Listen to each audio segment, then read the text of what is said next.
Hello दोस्तों, राधे कृष्णा। आज मैं आपके लिए जो कहानी लेकर आई हूँ वो गोल्डन पेड़ की हिंदी कहानी है।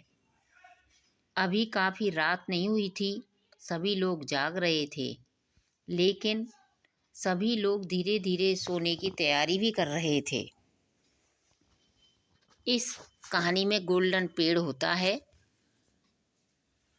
जो देखने में साधारण ही होता है, मगर जब वह गोल्डन पेड़ के पास जाता है तो उसे वो गोल्डन पेड़ के पत्ते मिलते हैं, जिससे वो धनवान हो जाता है। ये गोल्डन पेड़ की कहानी आपको पसंद आएगी। तभी एक घर का पड़ोसी उठता है और वह जंगल की ओर चला जाता है। धीरे धीरे वह इस बात का भी ध्यान रखता है कि कोई उसे जाते हुए देख तो नहीं रहा।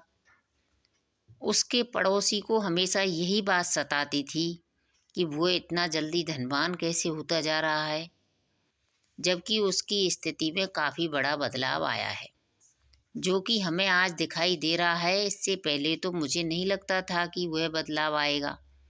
मुझे जाकर देखना चाहिए कि ये रात के वक्त किस जगह जाता है।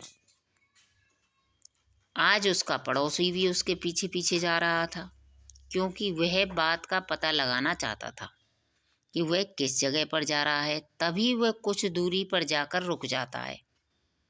पहला आदमी, जो कि पहले से ही निकल चुका था, वह एक पेड़ के पास जाकर खड़ा हो जाता है और इंतजार करता है। वह जितना इंतजार कर रहा है, उसका पड़ोसी ये देखने के लिए दूर ही खड़ा रहता है। कुछ देर बाद ही उस पेड़ के पत्ते सुनहरे रंग के हो जाते हैं।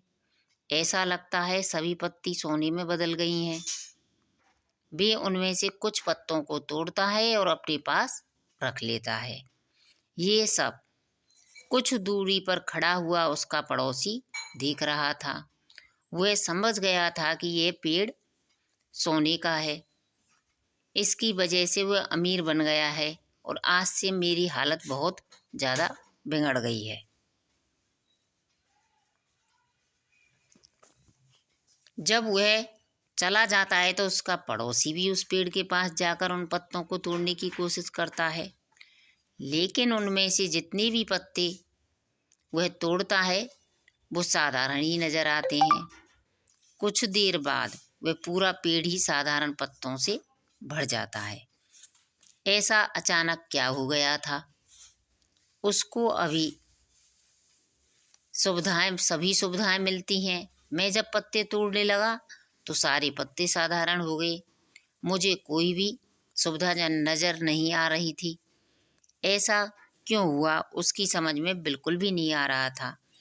वह पड़ोसी उसके पीछे पीछे घर की ओर आ जाता है, पता लगाने की कोशिश करता है यह सब क्या हो रहा है। जब वह आदमी घर पहुंचता है तो वह अपनी पत्नी से कहता है, मैं उस पेड़ से सोने के पत्ते लेकर आ गया हूँ, लेकिन मुझे ऐसा लग रहा था शायद मेरे पीछे पीछे कोई चल रहा है।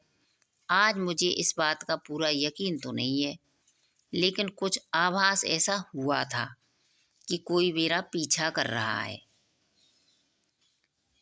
उसकी पत्नी ने कहा, ऐसा कुछ नहीं है, सिर्फ आपका वहम है, लेकिन मुझे आज लगता है कि कोई मेरे पीछे पीछे आया था। पत्नी ने उसको समझाते हुए कहा कि ये सिर्फ आपकी सोचने की बात है। जब कोई दिखा ही नहीं दिया तो इस बारे में सोचने से कोई फायदा नहीं है, और इन पत्तों को तुम्हें कल सुनार के यहाँ पर ले जाना है और इन्हें धन में बदल कर वापस लाना है। ये बात तुम अच्छी तरह से जानते हो। तभी वह आदमी कहता है कि ये सब कुछ भगवान की देन है। एक समय ऐसा था कि हमारे पास कुछ भी नहीं था। तभी मुझे सपने में भगवान नजर आए और उन्होंने मुझे दर्शन देकर कहा कि तुम्हें जंगल में जाकर उस पेड़ के पास इस समय खड़े हो जाना है और तुम्हारी ज़रूरत पूरी हो जाएगी। इसके बाद ही उसका पड़ोसी सब कुछ सुन चुका था। इसके समझ में आ गया था कि ये भगवान ने दिया है, लेकिन मैं इसका प्रयोग नहीं कर पाऊंगा, क्योंकि भगवान ने मुझे दर्शन देकर ऐसा नहीं कहा। इसलिए वे सभी पत्ते साधारण हो गए थे। मुझे ऐसा लगता है कि उस पेड़ को काट देना चाहिए, जिससे कि इन्हें धन की प्राप्ति हो रही है, इनको भी उसकी प्राप्ति नहीं होगी। वह दिन में जाकर उस पेड़ को काटने की कोशिश करता है, तो पता नहीं क्या होता है कि उसकी तबीयत बहुत ज़्यादा खराब हो जाती है और कुछ भी नहीं कह पाता। बड़ी मुश्किल से घर पर जाता है और आराम करने लगता है।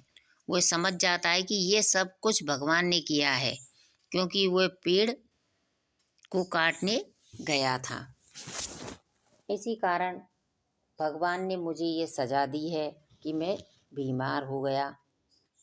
इसलिए वह समझ जाता है कि अभी भी इस काम को नहीं करना चाहिए कभी भी, कि जो भगवान की मर्जी के खिलाफ हो।